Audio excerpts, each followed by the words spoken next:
बिस्मिल्लाहिर्रहमानिर्रहीम। ګرانو ملګرو، سلامونه او نیکی هیلې وړاندې کوم. السلام علیکم ورحمت الله وبرکاته. د مختصر تمهیدی خبرونو وروسته یو دوه غزلې ستاسو په خدمت کې پیش کوم او هیله لرم چې ستاسو به خوښ شي. ګرانو ملګرو، د اول غزل وړاندې کوم چې د استعارې په ژبه د تنکي ذهن هغه سوالونه پکې رقم دي چې جوابونه د فکر د روزن په بل اړخ پراته دي، او که خیر وي د سحر په اول اصلي کې به په غړېدلو سترګو ګورو. راځئ چې د غزل نه خوند واخلو. د وخت گردش دومره تیزیږي ولې، د وخت گردش دومره تیزیږي ولې، منزل زمانه لرې کیږي ولې، او زما د غم سرمایه ستا په مخ کې، زما د غم سرمایه ستا په مخ کې، په خنداګانو کې ډوبېږي ولې، او د فیصلې لمحې مهلت نه ورکوي، د فیصلې لمحې مهلت نه ورکوي، دا زړه مې دم په دم بدلیږي ولې، او چاته فرصت د سیل کولو نشته، چاته فرصت د سیل کولو نشته، ګلونه مړاوي تازه کیږي ولې، او د همتونو او حالاتو جنگ کې، د همتونو او حالاتو جنگ کې اوښکې دا مخکې مخکې کیږي ولې،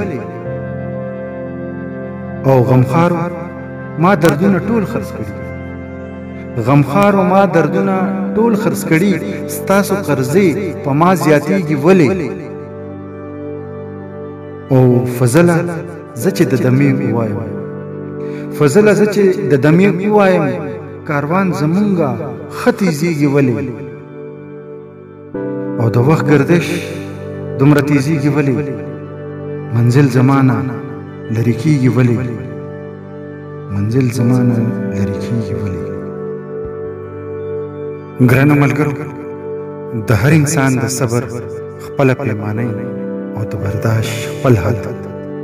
کله خو په وړه خبره لکه د ماشومانو په ژړا سر شي، او کله د شان غریبان څوک هم په چوپه خوله تېر کړي.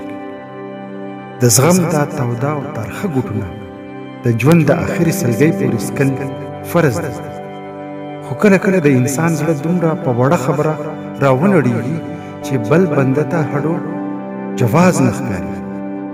خو ملګرو، د اوښکو کاروان د بهر د خلکو په اشارو نه روانوي، دا خو په سینه دننه د هغه معصوم بادشاه په اشارو کوچ کوي چې عام خلک ورته زړه وایي.